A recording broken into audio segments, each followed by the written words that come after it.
하나님이여, 내가 근심하는 소리를 들으시고 원수의 두려움에서 나의 생명을 보존하소서.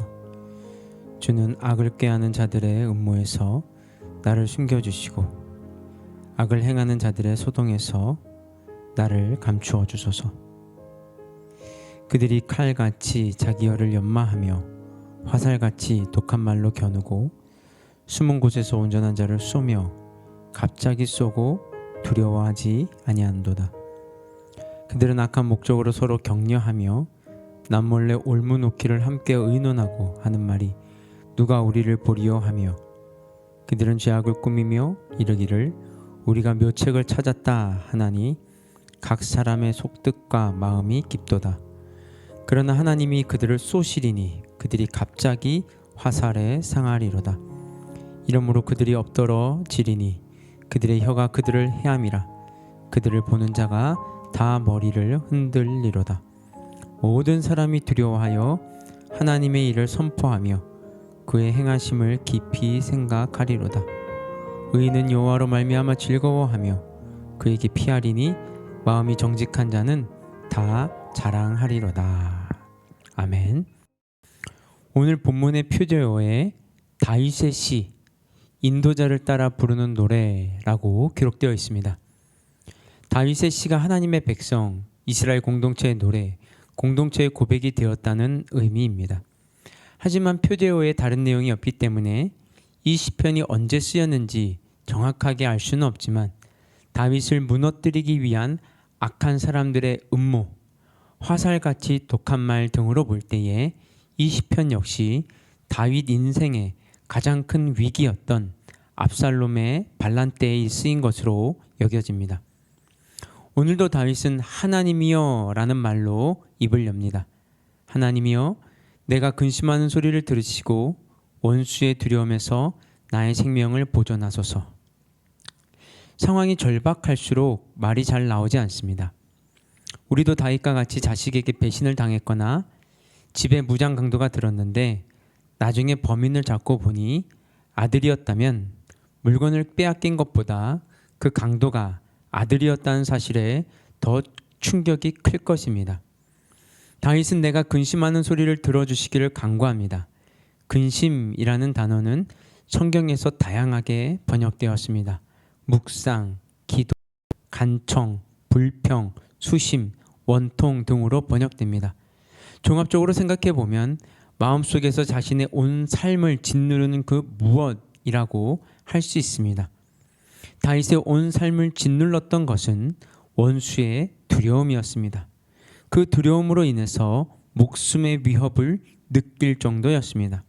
다윗만이 아니라 오늘날 사람들에게도 두려움이 정말 많습니다. 특히 소외나 무시를 당할까에 대한 두려움이 큽니다. 우리 사회는 소위 명품에 대한 선호가 큽니다. 그런 것을 갖고 있어야 상대가 나를 무시하지 않고 제외시키지 못한다는 생각 때문입니다. 그래서 그런 물건을 갖지 못하면 모조품, 짝퉁이라도 가지려고 합니다. 그래야 무시를 당하지 않는다고 생각하기 때문입니다. 옷도, 먹는 것도, 자동차도, 사는 집도, 심지어 자녀 교육마저도 선택의 가장 큰 기준은 다른 사람의 눈입니다. 남들이 하는 만큼 하지 않으면 무시를 당한다고 생각하기 때문입니다. 그래서 대한민국에서 가장 유행하는 최고의 교육 정책은 자녀 친구 엄마의 입이라고 합니다. 그래서 아들 친구 엄마가 과외를 시키면 자기 아들도 과외를 시켜야 합니다. 딸 친구 엄마가 학원을 보내면 자기 딸도 보내야 합니다. 과외나 학원이 필요하기 때문에 보내는 것이 아니라 그렇게 하지 않으면 자기 자녀가 뒤떨어질까 두렵기 때문입니다. 그래서 사람들은 두려움을 두려워합니다. 두려움을 떨치기 위해서 불필요한 것을 구입하기도 하고 불필요한 행동을 하기도 합니다. 그러나 두려움에서 벗어나는 힘은 우리에게 있지 않고 하나님께 있습니다. 그래서 다윗은 두려움에서 자신의 생명을 보존해 주시기를 요청합니다. 두려움은 자신의 생명을 잘라먹는 식인벌레와 같기 때문입니다. 게다가 대적들의 모략은 아주 갈수록 독해집니다. 3절 4절 보시면요, 그들이 칼같이 자기 혀를 연마하며 화살같이 독한 말로 겨누고 숨은 곳에서 온전한 자를 쏘며 갑자기 쏘고 두려워하지 아니하는도다. 다윗은 칼과 화살이라는 직유법을 사용하여 대적들이 저지른 언어의 잔인함을 말하고 있습니다. 그들은 칼을 가는 것보다도 칼을 가는 것처럼 혀를 벼린다고 합니다. 다른 사람들에게 상처를 주기 위해서 잔뜩 준비했다가 하는 말은 굉장히 폭력적입니다.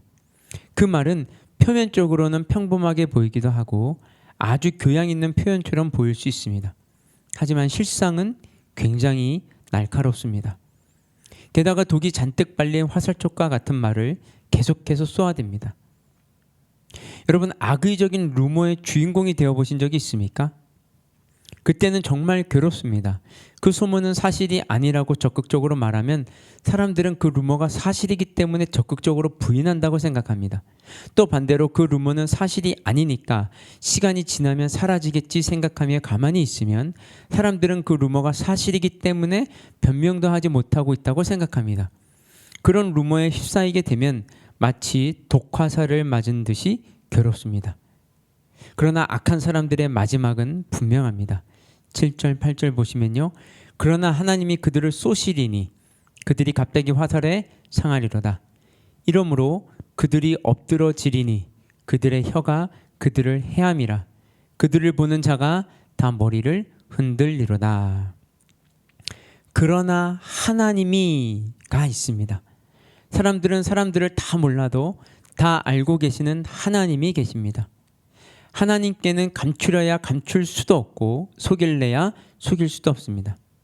3절에서 다윗의 대적들이 자기 혀를 칼같이 날카롭게 갈았고 화살처럼 독한 말로 상대를 겨누었다고 했습니다. 하지만 하나님께로부터 날아오는 화살이 있을 것이라고 상상도 하지 못했을 것입니다. 그래서 그 화살이 갑자기 날아온다고 합니다. 그 의미는 아주 빠른 속도로라기보다 예상하지 못했던 상황을 뜻합니다. 다윗의 대적의 핵심에는 아히도벨과 압살롬이 있습니다. 그들의 마지막을 떠올려 보십시오. 다윗을 잡기 위해서 아히도벨이 제안한 전략이 얼마나 뛰어났든지 사람이 하나님께 물어서 받은 말씀과 같았다고 성경은 증언합니다. 그런데 느닷없이 압살롬은 다윗의 신하로 압살롬에게 위장 전향에 있었던 후세의 이야기도 들어보자고 했습니다. 후세가 말한 것은 어처구니가 없는 제안이었지만 압살롬은 후세의 계략이 아히도벨의 계략보다 낫습니다. 그 이유가 하나님께서 압살롬에게 화를 내리기 위하여 아히도벨의 계략을 물리치라고 명령했기 때문이라고 성경은 증언합니다. 하나님께서 아히도벨에게 갑자기 화살을 날리신 것입니다. 그 후 아히도벨은 스스로 목숨을 끊고 말았습니다. 압살롬도 마찬가지입니다. 압살롬은 발바닥부터 정수리까지 아름답지 않은 곳이 없었습니다. 그 중에서 가장 큰 자랑거리는 긴 머리카락이었습니다. 하지만 그가 다윗의 군대를 피해 노새를 타고 달려가다가 상수리나무 아래를 지날 때에 그의 긴 머리카락이 나뭇가지에 걸리고 말았습니다. 그래서 노새만 빠져나오고 자신은 가지에 매달린 신세가 되었습니다. 압살롬의 머리카락이 아무리 길었다고 해도 5에서 6m씩 되었던 것은 아니었을 것입니다. 그런데 어떻게 나뭇가지에 몸이 매달릴 정도로 머리카락 전체가 휘감길 수 있었겠습니까? 신비한 일입니다.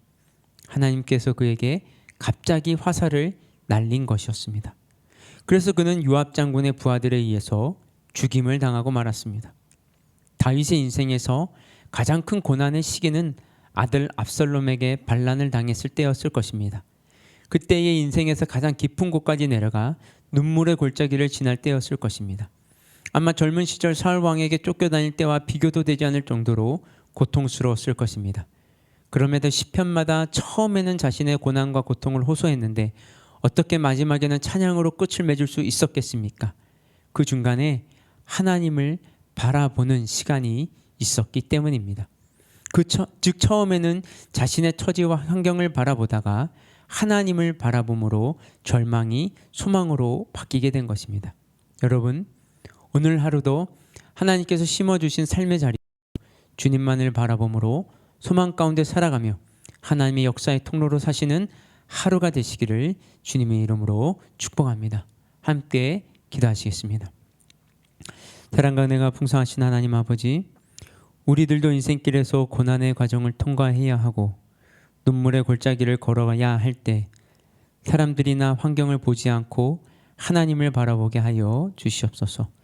모든 것을 아시는 하나님, 합력하여 선을 이루신 하나님으로 인해서 우리가 혹 넘어졌을지라도 다시 일어나게 하시며 절망의 웅덩이에서 소망의 땅을 향해 걷는 주님의 자녀들이 되게 하여 주시옵소서.